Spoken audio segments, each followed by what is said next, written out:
Hello বন্ধুরা, কেমন আছো? আশা করি প্রত্যেকে অনেক অনেক ভালো আছো। আজকে যে বিষয়টার উপরে আমি ভিডিও বানাচ্ছি, যে যে বিষয়টা তোমাদের সামনে আজকে তুলে ধরবো, সেটাও কিন্তু আজকে আমাদের কাছে কম্পোজিশন। হ্যাঁ, আমি আগের ভিডিওতে একটা ওয়াটার কালারের উপরে একটা কম্পোজিশন এনেছিলাম, কিন্তু আজকে কম্পোজিশনটা পেন্সিলের উপরে। তাহলে চলো ভিডিওটা শুরু করি।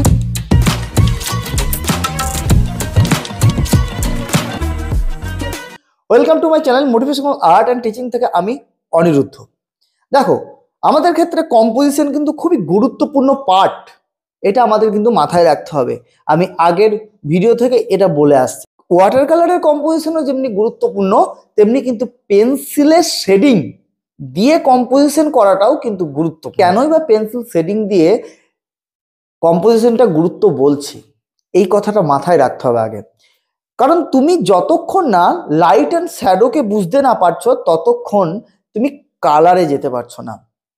কারণ পেন্সিল এমন একটা মিডিয়াম যেটা সমস্ত বিগিনার্সকে হেল্প করে লাইট অ্যান্ড শ্যাডোকে বুঝতে।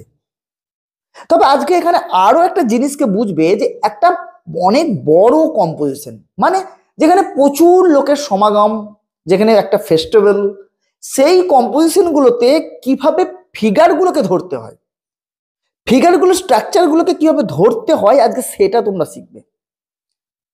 তাহলে আজকে শুরু করা যাক ভিডিওটা। আর কেমন লাগছে তোমাদের এই কম্পোজিশনের ভিডিওটা অবশ্যই জানাবে। আর যারা নতুন এই মুহূর্তে আমার চ্যানেল দেখছো, তাদের কাছে একটাই রিকোয়েস্ট থাকবে, এই চ্যানেলটিকে সাবস্ক্রাইব করে একটা কমেন্ট করবে আর একটা লাইক। কারণ তোমাদের এই লাইক কমেন্টগুলোই আমাকে দ্বিতীয় ভিডিও আনার জন্য অনেক অনেক অনুপ্রেরণা যোগায়। তাহলে চলো শুরু করি। তাহলে চলো আমরা কিভাবে যে স্ট্রাকচারগুলো, প্রথমে আমাদেরকে দেখতে হবে স্ট্রাকচার। এই স্ট্রাকচারগুলোকে ধরাই হচ্ছে মেন। দেখো, আমি প্রথমেই হালকা হালকা করে ওভার অ্যান্ড গ্রিপ, আমি প্রত্যেক ভিডিওতে যখন ড্রয়িং করি না, তখন এই ড্রয়িং করার সময় আমি বলেই থাকি যে ওভার অ্যান্ড গ্রিপটাকে তোমরা ইউজ করো, এবং ওভার অ্যান্ড গ্রিপ এইটাকে খুব ভালো করে প্র্যাকটিস করো ওভার অ্যান্ড গ্রিপে পেন্সিলটাকে ধরার জন্য। কারণ এই ওভার অ্যান্ড গ্রিপে তোমার যে ফোর্স এবং তোমার যে ফিগারের যে স্ট্রাকচারগুলো ধরতে খুব সুবিধা হয়। আর এই প্রথম এই যে এই ফিগারের স্ট্রাকচার যখন আমি ধরছি, তখন এই ভিডিওটাকে কিন্তু স্কিপ করবে না। স্কিপ করলে কিন্তু তোমরা কিন্তু বুঝতে পারবে না প্রথম 6 মিনিট। ঠিক আছে, তা খুব মন দিয়ে দেখো যে কিভাবে আমি ফিগারের স্ট্রাকচারগুলোকে ধরছি। তোমরা প্রথমেই যে কি করো, যে কোনো প্রপোর্শন, দেখো আমি প্রপোর্শনকে অ্যারেঞ্জ করছি, ফিগারটাকে কোথায় কি আছে সেটাকে দেখছি। আমি কখনোই কিন্তু আমি ডাইরেক্ট ফিগারকে কিন্তু ডিটেলে আনছি না। তোমরা প্রথমেই কি করো, যে পেজ নাও, পেন্সিল নাও, আর একটা ছবিকে দেখো। হ্যাঁ, তোমার দেখো ছবি আমি কিন্তু সামনেই রেখেছি। ঠিক আছে, তা সেখান থেকে তোমরা ডাইরেক্ট তোমরা পা থেকে মাথা থেকে পা পর্যন্ত ডিটেল করতে শুরু করো, একটা একটা করে একটা একটা করে। কিন্তু যেহেতু এখানে অনেক রকম ফিগার আছে, অনেক ফিগার আছে, এই ফিগারগুলোকে কিন্তু তোমাকে প্রপোর্শনটাকে অ্যারেঞ্জ করতে হবে। এক একটা ফিগার কোথায় আছে, কিভাবে আছে, সেইগুলোকে অ্যারেঞ্জ করতে হবে। তার জন্য কিন্তু তোমাকে মুখ ডিটেলে আঁকতে হবে না, তোমাকে হাত পা ডিটেলে আঁকতে হবে না, তোমাকে অ্যারেঞ্জ করো এখন। ঠিক আছে, যদি ভুল হয় সেই জায়গাটা তখন তুমি মুছতে পারবে। কিন্তু যখনই তুমি একটা ডিটেলিংয়ে চলে যাবে না, তখন তুমি কি করবে, শুধু ডিটেলই করতে থাকবে। ঠিক আছে, তা তখন গিয়ে কি হবে, যে সব একটা পেপারের মধ্যে সব জিনিসটা গোছানোটা হলো না। মানে অ্যাকচুয়ালি অনেকেই যে বলে থাকো যে স্যার আমার হয়তো আমি মানুষটা করছি, মানুষটা করতে করতে এই মানুষটা এই মানুষের জায়গায় আমার আঁটলো না। তা কেন আঁটলো না সেটা তুমি আহ, বুঝতে পারো না। তোমাকে হয়তো কেউ হয়তো বলেনি যে এটা কিসের জন্য আঁটে না। মানে অ্যাকচুয়ালি মানুষটা ওই জন্য আঁটে না যে প্রপোর্শনটা কি, মানে প্রপোর্শন মানে হচ্ছে অনুপাত। মানে একটা জিনিস দেখো, একটা ফিগার, কোন ফিগারটা কোন জায়গায় আছে তার জন্য একটা মাপ তৈরি করছি, মেজারমেন্ট তৈরি করছি, যেখানে এই ফিগারটা হতে পারে, এই ফিগারটা এইভাবে আছে, এই ফিগারের যে ঘাটটা দেখো, ঘাটটা কাত হয়ে আছে, তো তাকে সেইভাবে অ্যারেঞ্জ করে নাও। প্রথমেই কখনোই তোমরা কিন্তু ফিগারের মুখ আঁকতে যাবে না, ফিগারের ওই যে টুপিগুলো দেখছো টুপি আঁকতে যাবে না, কখনোই শোল্ডার আঁকতে যাবে না। তো এইভাবে কিন্তু তোমাদেরকে আস্তে আস্তে আস্তে আস্তে ফিগার যদি অ্যারেঞ্জ করে নাও, দেখবে খুব তাড়াতাড়ি কিন্তু সেই ফিগারগুলো খুব তাড়াতাড়ি পরবর্তীকালে যখন তুমি ডিটেলে যাবে, আমিও তো ডিটেলে যাব, হ্যাঁ, কিন্তু তখন সেই ডিটেলটা আপনি তুমি কিন্তু বার করে দিতে পারবে, এবং তোমাকে যে মুছতে হবে সেই মুছতেটাও কিন্তু কম হবে, এবং যে ড্রয়িং এর জন্য যে সাফার করাটা, সেই সাফার করাটা কিন্তু খুব কম হবে।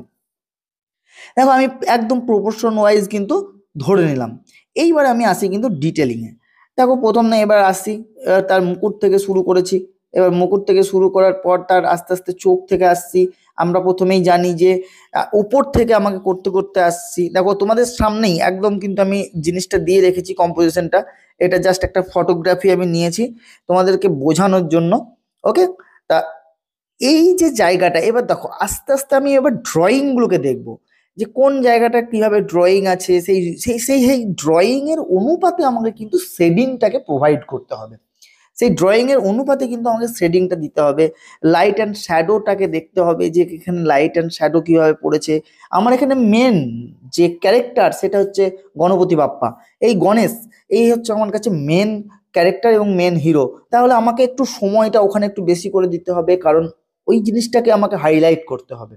ঠিক আছে, তো এই হাইলাইট জিনিসটাকে তোমাকে একটু ভালো করে সময় দিতে হবে। দেখো আমিও এখানে সময়টা কিন্তু দিচ্ছি অ্যাকচুয়ালি, কারণ এখানে এই যে গণেশের এই জায়গাটায় তুমি যদি ভালো করে দেখো, তো এর এই যে গলার কাছে প্রচুর মালা আছে, প্রচুর যাই আছে, তোমরা হয়তো একেবারে ডিটেল করতে লাগলে, মালা আঁকতে লাগলে, এটা নয়। ওখানে দেখতে হবে যে কিভাবে লাইট অ্যান্ড শ্যাডোটা পড়েছে। সেই লাইট অ্যান্ড শ্যাডোকে যদি তুমি ইউজ করো, তাহলেই কিন্তু এখানে ওইখানে মালাটা বোঝানো যাবে, ফুলের মালা বোঝানো যাবে, আলাদা আলাদা ক্যারেক্টারের যা যা জিনিস আছে সেই সেই জিনিসগুলোকে কিন্তু বোঝানো যাবে। শুধু কি লাইট অ্যান্ড শ্যাডো, আমি এই কথাটা কিন্তু বারবার আমি কিন্তু বলে আসি। এই কথাটা আমি বারবার কেন বলে আসছি, হয়তো তোমরা এতদিন হয়তো জেনে গেছো, যারা আমার সঙ্গে জুড়ে আছো, যারা মোটিভেশনাল আর্ট অ্যান্ড টিচিং এর সঙ্গে জুড়ে আছো, তারা হয়তো জেনে গেছো যে light and shadow, proportion and perspective, এই তিনটের কথা আমি কেন বলে আসি, কারণ এই তিনটেই আমাদের একটা পেন্টিং ফুল ফর্ম মানে সুন্দর হতে সাহায্য করে। এই তিনটে জিনিস, perspective, proportion and light and shadow. দেখো আমি আস্তে আস্তে আস্তে আস্তে কিন্তু এবার ডার্ক পেন্সিল, আমাকে দেখবে তুমি একদম একটা পেন্সিল নিয়েই কিন্তু আমি করব।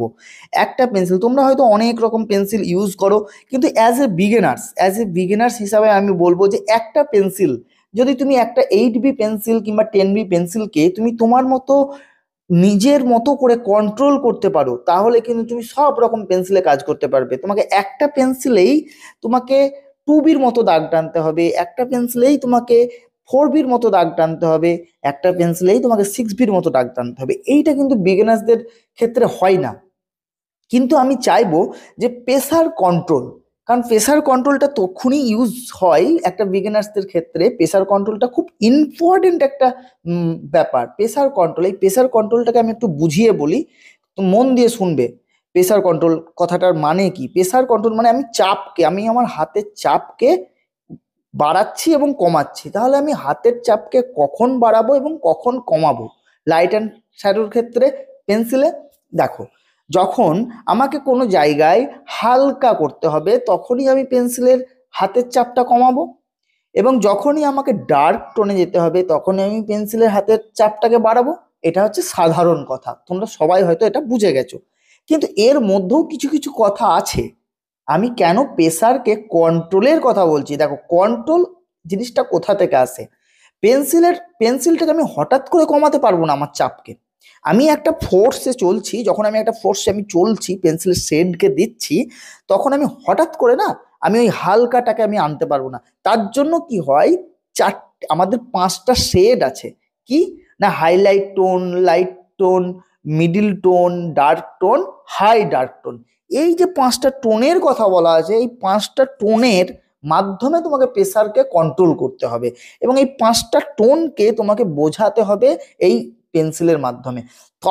যখনই তুমি এই 5টা টোনকে তুমি একটা ছবির মধ্যে বোঝাতে পারবে, তখনই জানবে যে তোমার হাতে পেন্সিলের কন্ট্রোল চলে এসছে, মানে হচ্ছে প্রেসার কন্ট্রোল ব্যাপারটা তোমার হাতের মধ্যে চলে এসেছে। ঠিক আছে, আর এই প্রেসার কন্ট্রোলের ব্যাপারটা যদি তোমার হাতের মধ্যে চলে আসে, তোমাকে colour pencil, oil pastel, charcoal ইত্যাদি যতগুলো কালার, যতগুলো প্রেসার কন্ট্রোলের মধ্যে পড়ে, তুমি ততগুলোকেই হ্যান্ডেল করতে পারবে।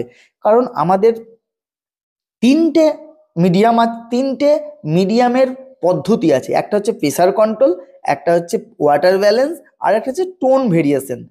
প্রেসার কন্ট্রোলের মধ্যে পড়ছে pencil, charcoal, colour colour pencil, তারপরে হচ্ছে তোমার সফট প্যাস্টেল, অয়েল প্যাস্টেল, ইত্যাদি ইত্যাদি, ঠিক আছে।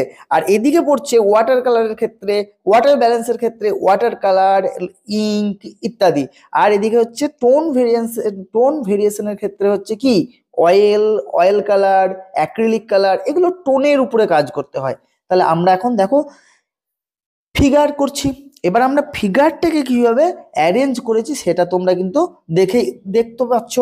প্রথমে আমি অ্যারেঞ্জ করে নিয়েছি, কারোর মুখটুক আঁকিনি, তারপর আস্তে আস্তে আস্তে আস্তে সেই জিনিসটাকে আমরা শেডিং এর মাধ্যমে কিন্তু করছি। তো এইভাবে যদি তোমরা করতে পারো তাহলে তোমরা কিন্তু খুব সহজে প্রপোর্শন, পার্সপেক্টিভ এবং লাইট অ্যান্ড শ্যাডো এই তিনটে জিনিসের উপর কিন্তু কন্ট্রোল চলে আসবে। আর এই তিনটে জিনিসের উপর যদি কন্ট্রোল যদি চলে আসে, তোমাকে আটকায় কে? ছবি আঁকতে আর কেউ তোমাকে আটকাতে পারবে না। তাহলে তোমাদের যদি এভাবে জিনিসগুলোকে ভালো লাগে শিখতে, তাহলে আমি একটাই রিকোয়েস্ট করবো যে আমার চ্যানেলটিকে একটু সাবস্ক্রাইব করে, তোমাদের একটু সাবস্ক্রাইব করে একটা কমেন্ট করে আমার উৎসাহটাকে আরো বাড়িয়ে দেওয়ার জন্য, কারণ দ্বিতীয় ভিডিওগুলো যাতে আমি আরো উৎসাহের সঙ্গে আমি যেন আনতে পারি, আমি এই রিকোয়েস্টটা সবার কাছেই করি। তো চলো দেখো, প্রথম আর কয়েকটা ফিগার আছে, তোমরাও দেখে নাও। আর কয়েকটা ফিগার আছে, আমি জাস্ট সেই ফিগার, আমি এখানে সব ফিগার কটাকেই ধরার চেষ্টা করেছি। তোমরাও কোনো ফিগারটাকে আমি বাদ দেওয়ার চেষ্টা করিনি, হয়তো একটা দুটো হয়তো গিয়েছে, কিন্তু প্রায় ফিগারকে আমি ধরার চেষ্টা করেছি এই জায়গাটায়, ঠিক আছে। কিন্তু তার মধ্যে থেকেও দেখা যাচ্ছে কয়েকটা ফিগার, কয়েকটার কয়েকটার ক্যারেক্টারকে আমি তুলে ধরেছি। দেখো সামনের যে ম্যানটা আছে ওই ম্যানটার ক্যারেক্টারকে তুলে ধরেছি, মেন গণপতি বাপ্পা যে তার ক্যারেক্টারকে তুলে ধরেছি, ফুটিয়ে তুলেছি, কারণ ওই জায়গাগুলো খুব ইম্পর্টেন্ট এবং খুব হাইলাইটেড। তাহলে আমাকে হাইলাইটেড জায়গাগুলোকে আমাকে করতে হবে, ঠিক আছে। হাইলাইটেড যে জায়গাগুলো সেই জায়গাগুলোকে হাইলাইট ভাবেই রাখতে হবে, তারপর আস্তে আস্তে আস্তে আস্তে বাকিগুলোকে ছাড়তে হবে। না হলে কি হবে, না হলে কম্পোজিশনটা ঘিঞ্জি হয়ে যাবে। এই কথাটা মাথায় রাখতে হবে যে কম্পোজিশন মানেই এখানে আমি এতগুলো ফিগার দেখছি, এতগুলো জিনিস দেখছি, মানে আমাকে একবারে হুবহু এই জিনিসটাকে করে দিতে হবে, তার কোনো মানে নেই। তোমাকে কম্পোজিশনকে তোমাকে তোমার মতো করে বানিয়ে নিতে হবে, তোমাকে একটা আন্দাজ করতে হবে, তোমাকে এটা এটা অনেক অনেক প্র্যাকটিসের পর তোমরা বুঝতে পারবে যে কোন ক্যারেক্টারটাকে রাখলে এই জিনিসটা ভালো লাগবে, কোন ক্যারেক্টারটাকে একটু বাদ দিলে, কোন ক্যারেক্টারটাকে অফ করলে এই জিনিসটাকে আরো ভালো লাগবে। এটা তোমাদের মধ্যে প্র্যাকটিসের মাধ্যমেই কিন্তু এটা আসা সম্ভব। তাই আমি প্রত্যেকটা ভিডিওতে বলি যে practice have to B must, কারণ প্র্যাকটিস করো, প্র্যাকটিস করো।